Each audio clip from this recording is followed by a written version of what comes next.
করছে, আমার ছায়া পাড়ি পাড়ি এসে সেটা করছে। ওকে বলে আমি বলে কপি করি। আমি এটা করেছি আজকে, তার ওইটা করতে হবে। ওরে আমার হিজড়ারে এই জারুসটাকে বলে আমি কপি করব। তোর ড্রেস তো হিজড়াও পরবে না। আমার চলার পথে বিশাল বড় একটা প্রবলেম। তোর যোগ্যতা আছে আমার কাছে আসার? আরে ভাই 200 দিনের সংসারে আগুন দিল কেডা? ফারাবি কাদেরকে নিয়ে রোস্টিং করতে চলে আসলো? এরা কারা, কোত্থেকে এলো এরা? এই ব্যক্তিটা হচ্ছে বাংলাদেশের সুদর্শন পুরুষ অ্যাডলফ খান, আরেকজন হচ্ছে রুমি কারিম, বাংলাদেশের ফ্যাশন আইকন, নতুন করে লঞ্চ হয়েছে। এদেরকে নিয়ে বর্তমান নেট দুনিয়ায় ভাইরাল তুলপাল। এই দুইটা ব্যক্তির কারণে আমি মোবাইল দেখা কোনো মতে শান্তি পাইতেছি না। ফেসবুকে ঢুকলেই তর্ক বিতর্ক, একটা হিজলা আরেকটা হিজলারে নাকি ফলো করে। আপনাদের কি মতামত? এদেরকে নিয়ে এক একজন এক এক মন্তব্য দিচ্ছে, তারই কিছু মন্তব্য আজকে আপনাদের শোনাব। দেখেন আমাদের পিঙ্কি আপা এদেরকে কি বলে। এই দুইটা লোকেরে কোনো মতে হতিন বিষয় উত্তর কোরিয়াতে পাঠায় দেওয়া যায় না কিম জং উনের কাছে। ওহনো গিয়া কিম জং উনের কাছে কতদিন বসবাস কইরা তারপরে সার্টিফিকেট লই তো কেডা কত বড় হিজড়া, কেডা কত বড় সুদর্শন, কেডা কত বড় পুরুষ, কেডা কত বড় ফ্যাশন ডিজাইনার।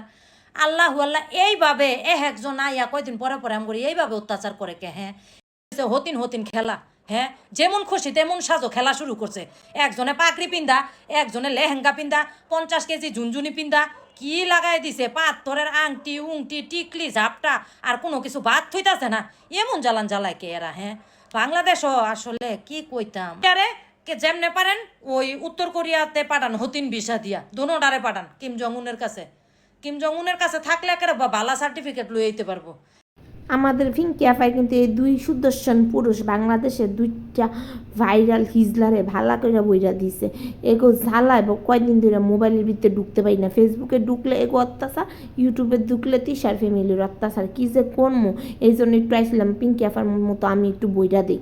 তারপর পিঙ্কি আপার মতো তো এত টস টস করে কথা কইতে পারি না। তো যাই হোক, এই দুইটার কিন্তু আসলে কিম জং উনের কাছে পাঠাই দেওয়ার দরকার। বাংলাদেশটারে এই দুইটা খাইয়া লাইতাছে। এগুলির মতো দেখা দেখা বাংলাদেশে কত যুবক জানি হিজলাগো খাতায় নাম লেখা। এগুলি বলে ফ্যাশনের আইডল, ফ্যাশন ডিজাইনার, কোরিওগ্রাফার।